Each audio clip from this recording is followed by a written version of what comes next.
What is up, guys, and welcome to another video review. And today we're going to be taking a look at the Transformers Studio Series SS-75 Revenge of the Fallen Deluxe Class Jolt.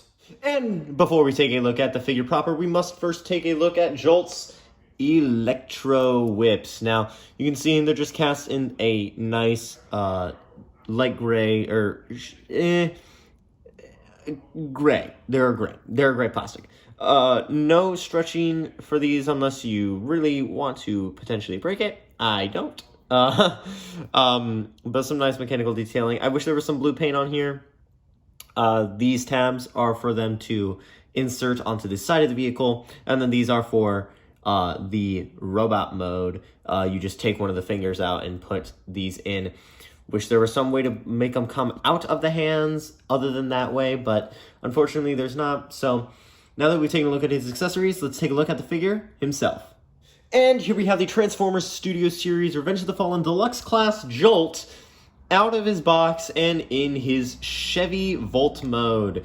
Now, I love this car, so taking a look closer at the details of the vehicle mode, you can see right here you got some silver for that grille, and as well as for the headlights and the floodlights, and also for that Chevy logo. Unfortunately, it's a little bit of splotched paint going over that Chevy logo, but it's whatever. On the side, you got some blue and silver in for the tires, as well as, I think, if you can see that, there's an attempt for an Autobot logo or Chevy logo sculpt in there. Got some silver for the side view mirrors on both of them.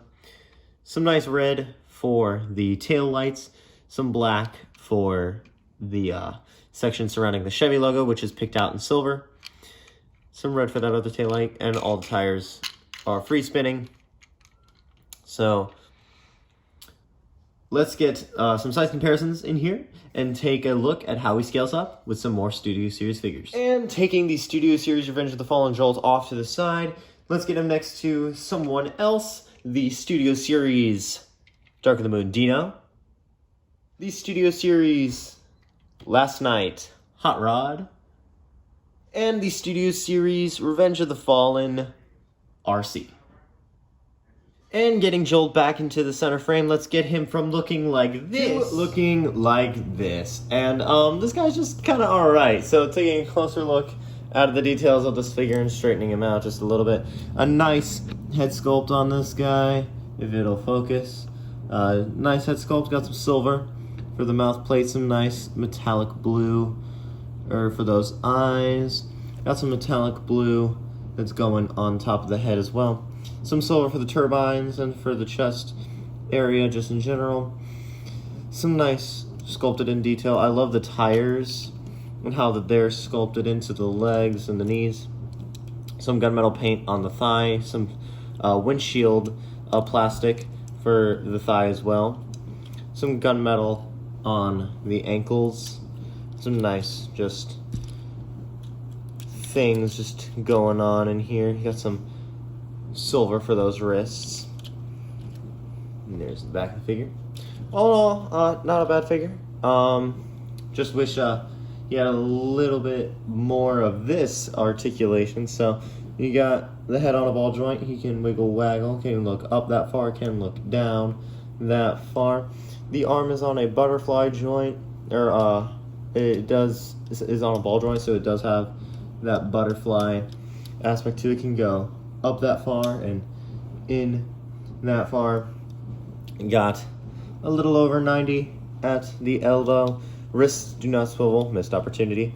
But you can take the finger out and place the Electro Whip in. So just thought I'd show you guys that feature of this guy. You do have a waist swivel and an ab crunch, although the ab crunch is more for the transformation than anything else. Legs can go out that far with that kibble, can go up that far and back that far before the backpack gets in the way. You do have a little over 90 at the knee right there. Just trying to get that in the frame. You You have an ankle swivel, and then the toe bend, or the up and down at the foot. Yeah, this guy's just kind of not as posable as I would want him to be because of his size, but that's about it for his robot mode, and he doesn't like to stand. That's another thing about this figure, is that he just does not like to stand. So that's about it for the details in robot mode, so let's get some characters in here and see how he scales up. And just moving the Transformers Studio Series Jolt off to the side, here we have him, or let's get him a little bit closer there. Here we have him next to the Transformers Dark of the Moon Deluxe Class Studio Series Bumblebee, the Transformers Revenge of the Fallen Hunt for the Decepticons Recon Ironhide, the Human Alliance Revenge of the Fallen Skids, and my custom Transformers War for Cybertron Skywarp.